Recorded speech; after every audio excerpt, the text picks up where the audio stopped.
క్రీస్తునందు ప్రియమైన సహోదరి సహోదరులకు యేసుక్రీస్తు నామములో శుభములు. దేవుని యొక్క మహిమ మీ మీద ప్రకాశించుగాక. ఈరోజు దేవుడు మనకిచ్చిన మాట దానియేలు గ్రంథం 9వ అధ్యాయము 2వ వచనం.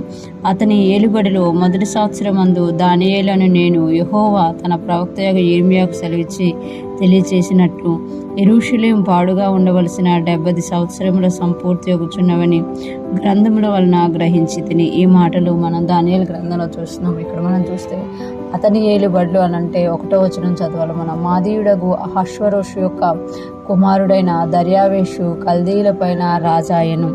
ఆ టైంలో అతడి ఏలుబడిలో మొదటి సంవత్సరమందు దానియేలును నేను యెహోవా తన ప్రవక్త యిర్మీయాకు సెలవిచ్చి తెలియజేసినట్టు.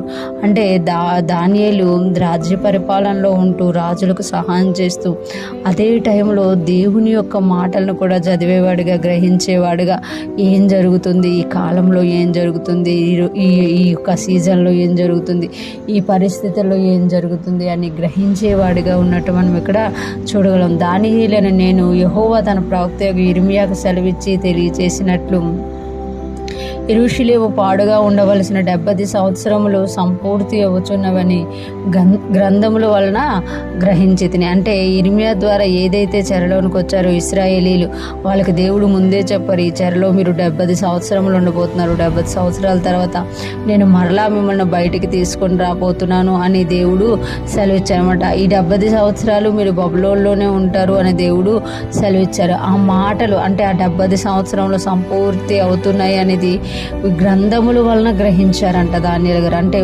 గ్రంథములు చదువుతూ ఉండడం వల్ల ఆ గ్రంథాల వలన దానియేలుకి ఏం తెలియచేయబడింది అని అంటే 70 సంవత్సరాలు కంప్లీట్ అవ్వడానికి వచ్చాయి అనేది తెలియచేయబడినట్లుగా మనం ఇక్కడ చూడగలుగుతామన్నమాట.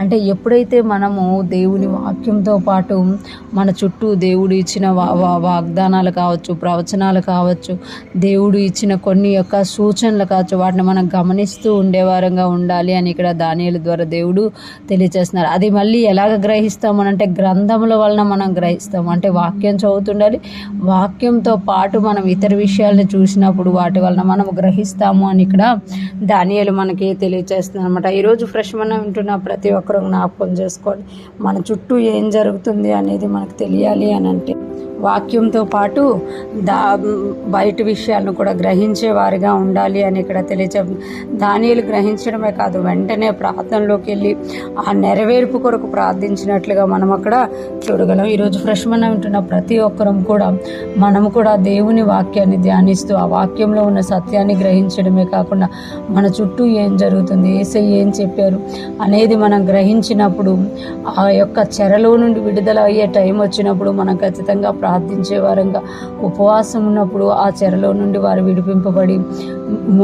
విడిపింపబడినట్లే మనము విడిపింపబడతాము అని ఈరోజు దేవుడు తెలియచేస్తున్నారు. ఈరోజు ఫ్రెష్ మనం వింటున్న ప్రతి ఒక్కరూ కూడా దేవుని వాక్యాన్ని చదివి గ్రహించి దానిలో ఉన్న దాని కొరకు ప్రార్థించే వారంగా దాని నుండి ఏ చెర అయితే ఉంటుందో దానిలో నుండి విడుదల పొందుకొని అనేక మందికి ఆశీర్వాదకరంగా మనము మారుదుముగాక. దేవుని కృప మనకు తోడై ఉండి నడిపించునుగాక. ఆమేన్.